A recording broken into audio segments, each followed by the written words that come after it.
When I was on the school run this morning, dropping the boys off at school, I got chatting to this woman whose little boy Charlie wants to play with my Harry all the time. He's quite persistent, scruffy little boy. And he did something today which I found quite shocking. Now, I'm not judgmental in any way, shape or form. I never have been, never will be. I'm very much of the thinking that, us mothers, we're all in it together. We mustn't judge each other. However, this morning, Charlie did something that I found quite shocking.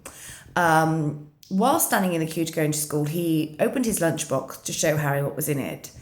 And inside it were crisps. Now, I don't know how you feel about crisps, but for me, they are not nutritionally balanced. They are basically junk food. How is this going to help Charlie in the afternoon with his lessons? It's going to impede him.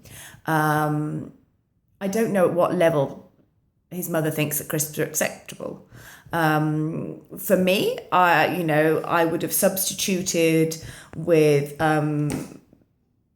maybe I might have lightly toasted some kale with some pine nuts and put that in a little pot for him. If I was feeling slightly lazy, I maybe would have got some organic rice cakes or organic strawberries and raspberries and put them in a little pot for him. Or some organic crudités and homemade hummus. All of these are viable alternatives that are going to actually help him in his afternoon lessons. And I'm not one to judge. As I say, we all have our own ways of doing things. But I am aware that his mother didn't breastfeed. I remember seeing her at Mothers and Toddlers, and she gave up after 2 weeks. Now, that's her prerogative. That's fine. She did tell me that she gave up because he lost 4 pounds and she couldn't produce any milk. For me, that tells me that she didn't really try. I breastfed both my boys. I breastfed Harry till he was 2 and Nathaniel till he was 2.5. I had 15 bouts of mastitis during that time, but I persevered and I pushed on. And I think that's something people need to do. We all know breast is best. And, my boys, none of them have any allergies. Well, Harry has a slight peanut allergy, but he's fine apart from that. And he has to carry an EpiPen. But apart from that, he's absolutely fine. And for me, I think I have to take the responsibility of that because I think that, I didn't breastfeed him for those extra 6 months like I did Nathaniel. And that's something that I have to deal with. But apart from, that slight peanut allergy, he's fine. And I think, she didn't breastfeed. She gave up very early.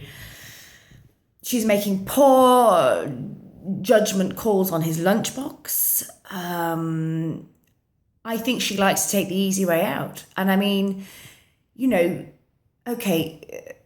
a packet of crisps is a simple option, but if you're feeling, if things are getting too much, you can always add on your organic rice cakes or your organic fruit onto your Ocado shop. It's not a difficult thing to do.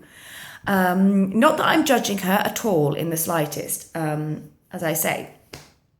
But I also know she lets him watch television when he gets in from school. And this is on a daily basis.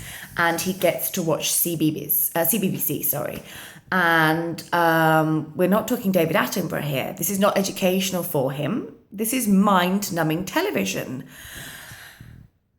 And I'm not entirely sure I want Harry to be associating with a boy like this. Not that I'm judging or I think that he should mix with people from all walks of life. This is why I sent him to comprehensive, so that he could mix with children from all levels, all social backgrounds. But I'm not sure how on board I feel about a mother that's prepared to feed her child in this way and also let him watch television willy-nilly.